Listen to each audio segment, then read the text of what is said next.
মানুষ খুশি করেছে, ধিক্কার দিয়েছে, বিচার চেয়েছে। জয়নুল আবেদিন ফারুক পুলিশের কাছে দেখছেন, যখন তিনি মোটামুটি সুস্থ হয়েছেন, এই ঘটনায় সংসদে কোনো আলোচনা করতে দেওয়া হয়নি। এই ঘটনায় সরকারি দলের নেতৃবৃন্দ, তখন যিনি প্রধানমন্ত্রী ছিলেন, তিনি করে দুঃখ প্রকাশ করেন এবং তারপর থেকে লাগাতার কি হয়েছে জানেন আপনারা।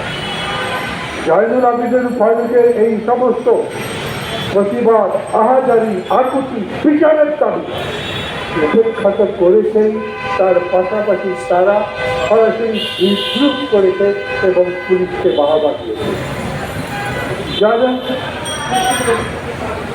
জয়নুল আবেদিন ফারুক মামলা করেছিলেন, সেই মামলা এখন নাই, পাল্টা জয়নুল আবেদিন ফারুকের উপরে মামলা হয়েছে।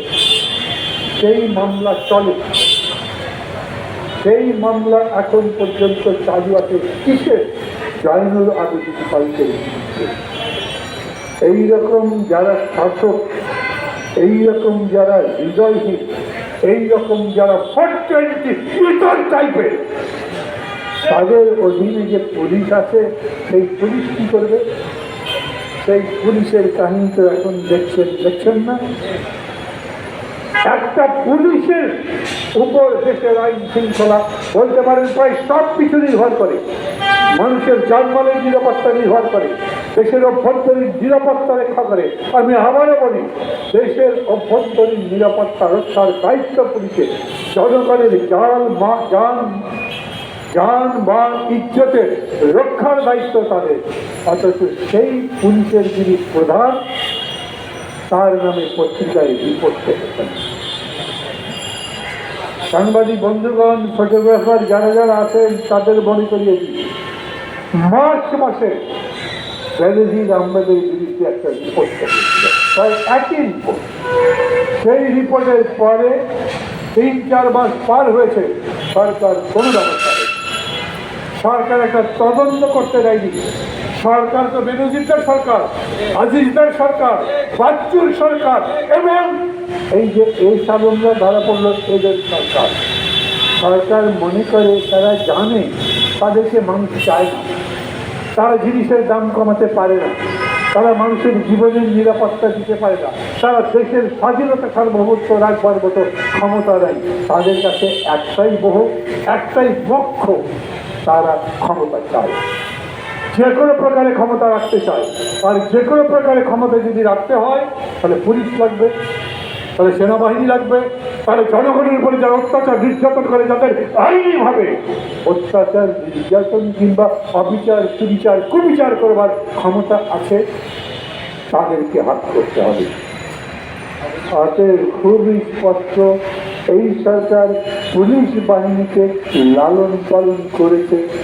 আমাদের ক্ষমতায় রাখো, বিনিময়ে তোমরা যা কিছু চাইছ, এবং তাই চলছে এখন। শুরুটা কিন্তু সেই সময়, হয়তো তারও কিছু আছে, কিন্তু স্পষ্ট ব্যাপার হচ্ছে আজ থেকে 2 দিন পরে 6 জুলাইয়ের ঘটনা। সেই দিনের ঘটনার পরে সরকার সরাসরি বুঝে দিল, বিরোধী দলের নেতাদের পিটিয়ে শুয়ে ফেলো, যদি মরেও যেত, তাকে পুরস্কৃতই তো করেছে, তার বিরুদ্ধে কোনো রকম ব্যবস্থা হয়নি। সেই সময়কার পুরস্কার কিছু নয়। আজ তিনি বা তারা কোথায় প্রতিষ্ঠিত?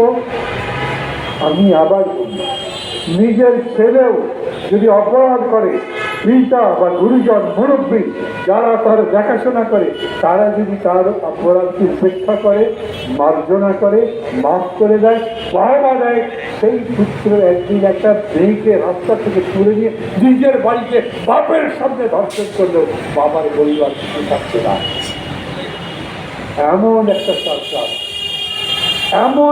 সরকার খালি ক্ষমতায় থাকবার জন্য তারা পুরা পুলিশ বাহিনীকে সব ধরনের উৎকর্ষ দেওয়া থেকে শুরু করে অঞ্চলগুলো করেছে।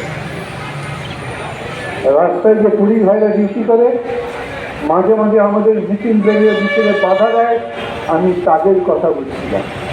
আমি জানি তারা ভাগও পায় না, আমি জানি তাদের বাড়িতে এখন অভাব, কিন্তু তাদের যারা নির্দেশ দেয়, যারা উপর থেকে তাদেরকে পরিচালনা করে, তারা এই কাজের জন্য ক্ষমতায় টিকে থাকে, আর সেই ক্ষমতায় টিকে থাকে সম্পত্তি লুটপাট করে। বেনজির আহমদ তার সর্বশ্রেষ্ঠ প্রমাণ।